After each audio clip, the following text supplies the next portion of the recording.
who I am, why I am here, what matter the most. Lo, hearken unto this word, thou seeker of wisdom, for many have trusted in the strength of the mind and the cleverness of reason, yet found their souls barren as desert sand. Many have walked in the warmth of feeling, yet still hungered for a fire that endureth through the night. Verily I say unto thee, there is a deeper measure, hidden yet shining, the crown of all understanding, the intelligence of the Spirit. Wilt thou not open thine ears to it? Wilt thou not open thy heart to behold it? Lo, hear then the unfolding of the ancient scroll. A river of wisdom flowing without ceasing, that thou mayest drink deeply of its waters, and be nourished by its truth.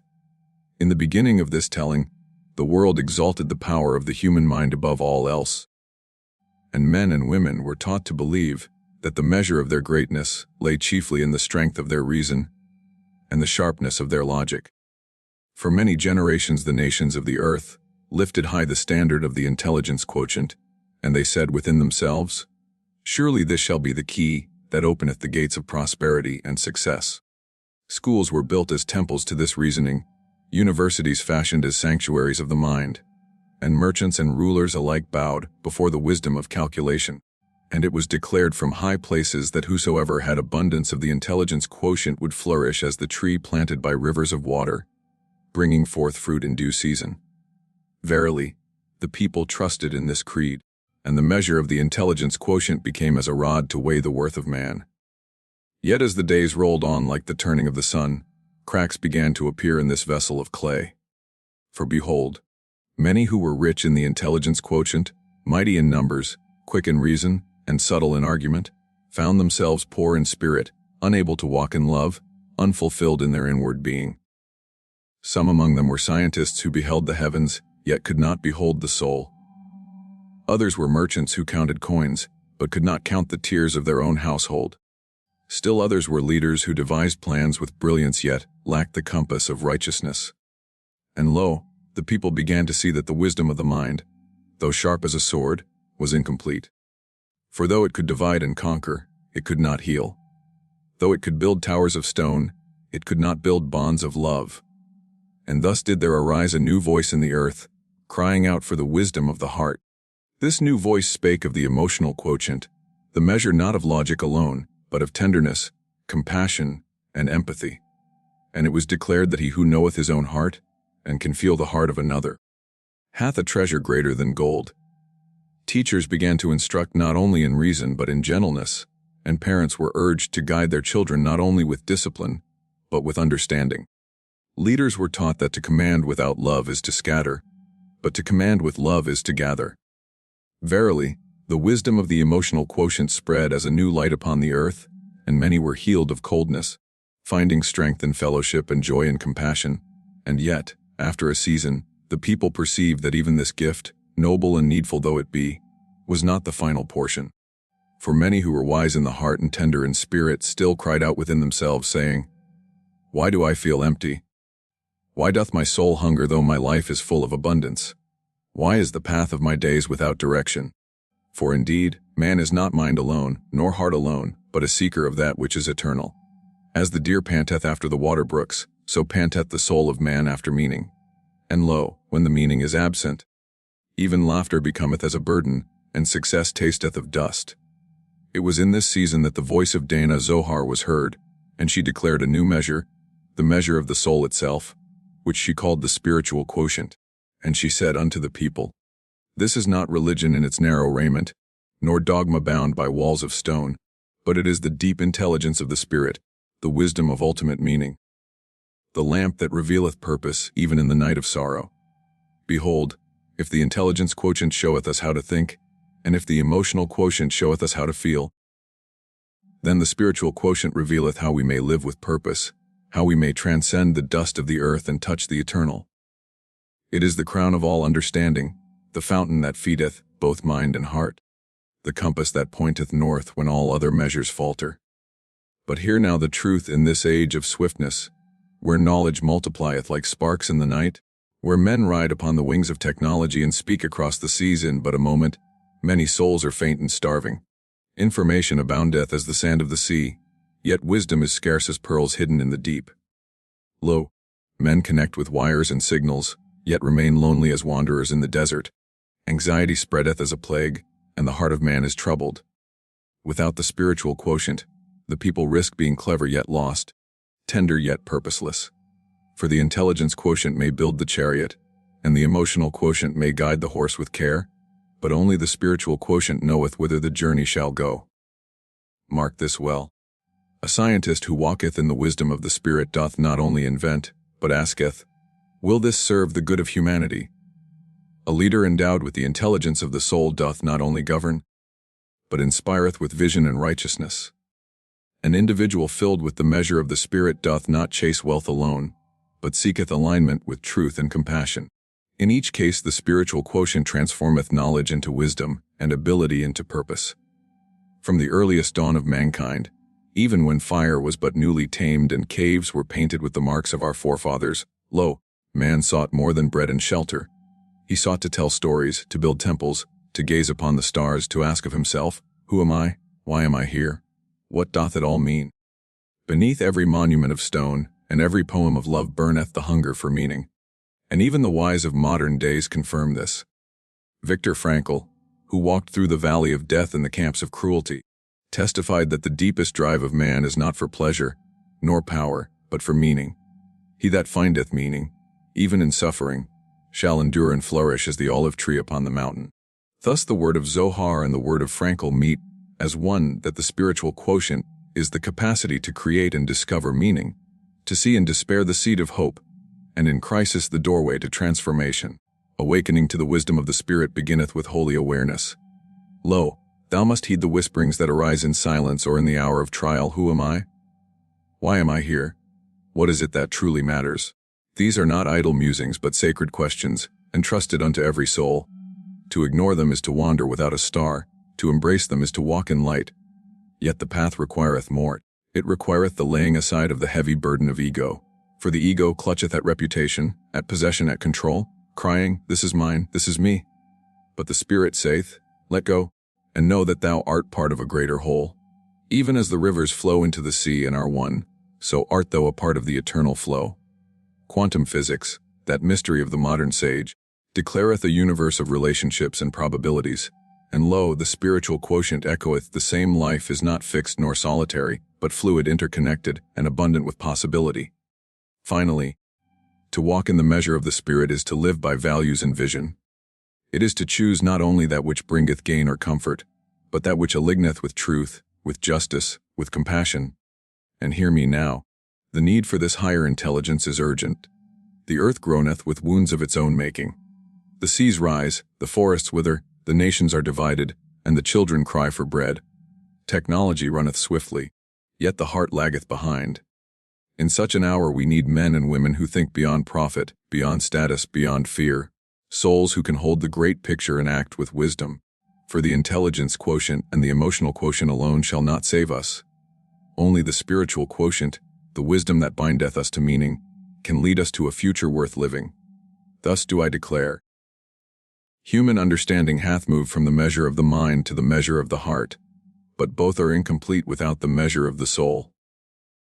For the spiritual quotient is the intelligence of the eternal, the power to live with meaning and purpose, the compass that integrateth reason and compassion alike. Man is not a creature of calculation only, nor of feeling only. He is a seeker of truth, and when the noise of life falleth silent, the soul asketh again the questions that no wealth nor pleasure can silence. Who am I? Why am I here? What truly mattereth? These are the great questions of existence.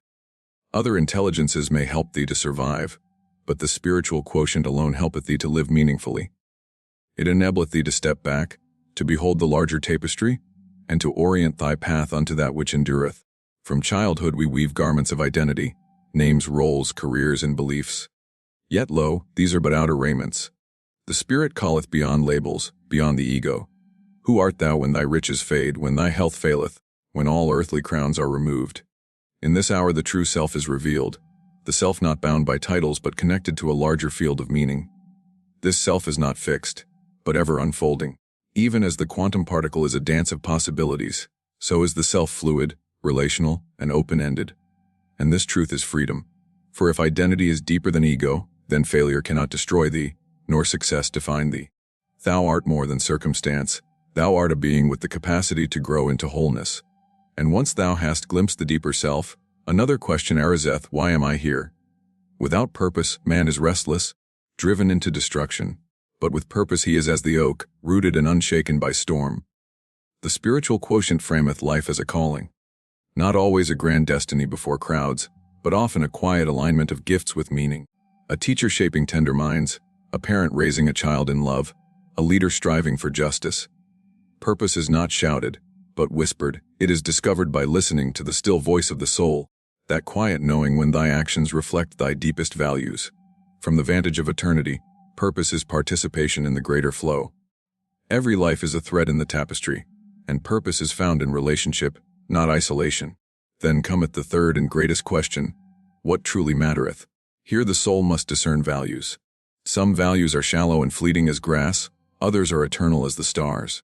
The task of the spiritual quotient is to align with truth, love, justice, and compassion. Therefore ask thyself, am I chasing success at the cost of integrity? Am I building comfort but not meaning? Am I living for myself alone, or for that which endureth beyond me? These questions pierce the heart, but they are necessary. Ignored, they lead to drifting; embraced, they awaken the soul. And lo, these questions are not answered once for all, but are living, growing as thou growest. The young may answer identity with ambition, but the seasoned may answer with service. One may see purpose in achievement, but later in mentoring. A child may value belonging, but later compassion. The spiritual quotient giveth thee the grace to keep asking, to keep aligning, to keep walking in light. Yet many flee from these questions, for they are unsettling.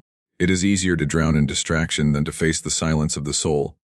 Schools prepare for tests, workplaces for performance, markets for consumption. But without the intelligence of the spirit, men become empty. Societies chase growth without vision, technology runneth without ethics, and power swelleth without wisdom. This is why Zohar crieth out the spiritual quotient is survival itself. Imagine now 3 lives. Behold the business leader. Without the spirit's wisdom he seeketh profit at all costs, devouring people and planet alike. But with the intelligence of the soul he asketh, what truly mattereth, and buildeth a legacy that endureth. Behold the artist. Without the spirit's wisdom she chaseth fame, torn by insecurity. But with the measure of the spirit she asketh, who am I? And createth beauty and truth. Behold the parent. Without the spirit's wisdom he clutcheth at control and dreveth his children away. But with the intelligence of the soul he asketh, why am I here? And nurtureth them in love and freedom. Hear also the words of Rilke. Live the questions now, and one day thou shalt live into the answers. This is the essence of the spiritual quotient, that the great questions are not riddles to be solved once, but companions for the journey. By dwelling with them, choices are shaped and wisdom and compassion blossom. If enough awaken, cultures themselves shall be transformed. A society that value identity beyond ego, purpose beyond profit, meaning beyond consumption, shall flourish as a garden well watered. Once the philosophers spake of a Newtonian world, a universe as a machine, predictable and fixed. But behold, quantum physics shattered this image. Particles dance as waves. Uncertainty is shaped by the gaze, and all things are entangled in relationship. The universe is not a machine but a mystery of connection. Zohar perceived in this a holy metaphor. For if the universe itself is fluid and interwoven, then so too are we. And thus the spiritual quotient reflecteth this transcendent, relational and open. Even the sciences of the brain bear witness. The intelligence quotient is rooted in the higher mind, the neocortex. The emotional quotient findeth its dwelling in the limbic heart of the brain. But lo, the spiritual quotient ariseth in the frontal lobe, the seat of reflection and creativity, the holy place where meaning is discerned. Here is the gift to reframe suffering as growth, setback as new beginning. The spirit's wisdom is not only mystical, but biological, written into the very fabric of our being. Thus from the stars above to the neurons within, creation testifieth the intelligence of the spirit is woven into life. In practice, the spiritual quotient transformeth even failure. For the mind alone calleth failure incompetence, the heart alone feeleth failure as grief, but the soul perceiveth in failure a lesson, a seed, a doorway to higher ground. Even as particles collapse into form, so doth the soul collapse experience into meaning. To live with the wisdom of the spirit is to walk in clarity, in resilience, in authenticity. It is to build relationships of depth, marriages that are covenants, friendships that are journeys of growth. It is to lead not with fear but with vision, not with pride but with values. Yeah, even organizations and nations can embody the wisdom of the spirit. Those that live by the intelligence quotient alone become cold machines. Those that live by the emotional quotient alone become fragile. But those that live by the spiritual quotient are as living organisms, asking always, why do we exist? What legacy shall we leave? Such questions inspire loyalty, creativity, and devotion. Societies that lack the spirit's wisdom devour without ceasing, compete without mercy, and destroy without conscience. But societies that awaken to the intelligence of the soul ground progress in ethics, balance innovation with sustainability, and honor diversity with shared humanity. Therefore, let education be transformed. Let it not only prepare for careers, but for lives of wisdom. Let it not only fill minds with knowledge, but fill souls with meaning. For if we raise a generation skilled in reasoning and feeling, but not in spirit, we shall inherit cleverness without wisdom, compassion without compass, and power without direction. Zohar beholdeth a vision of civilization renewed, a world where the spiritual quotient is foundation, where crises are met with compassion, where justice and sustainability are sought for future generations. The path to this wisdom is not hidden. It is cultivated through reflection, through reframing, through service, through community. It is born in silence, nurtured in love, strengthened in sacrifice. At its heart the intelligence of the soul integrateth all things. It weaveth the rational with the intuitive, success with service, science with spirit. It gathereth fragments into wholeness, and its fruit is wisdom, peace, compassion, courage, and hope. Lo, humanity standeth at a crossroads, power increaseth, yet crises deepen. The root of our peril is spiritual. The intelligence quotient and the emotional quotient, noble as they are, shall not suffice. Only by awakening the spiritual quotient shall we find the path that endureth. Material abundance with spiritual poverty shall not stand. Without the wisdom of the soul we drift as ships without anchor.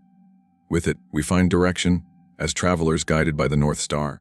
Machines may one day simulate the intelligence quotient, yea, even the emotional quotient, but the intelligence of the spirit they shall never replicate. For it belongeth not to circuits but to souls. The future of meaningful labor, of wisdom, of creativity, of ethics, and of vision, resteth in the awakening of the spirit. Therefore let us choose. A civilization guided by the intelligence of the soul shall be sustainable, just, and compassionate. Without it, collapse awaiteth. With it, awakening dawneth. Awaken, O man, to who thou art. Discover why thou art here. Live for that which truly mattereth. For lo, the measure of the mind and the measure of the heart are noble, but the measure of the soul is eternal. And he that liveth by it shall find peace that passeth understanding, and joy that endureth beyond the grave. Thus is the scroll complete, yet not ended. For the words are seed, and the seed must be sown in thy heart.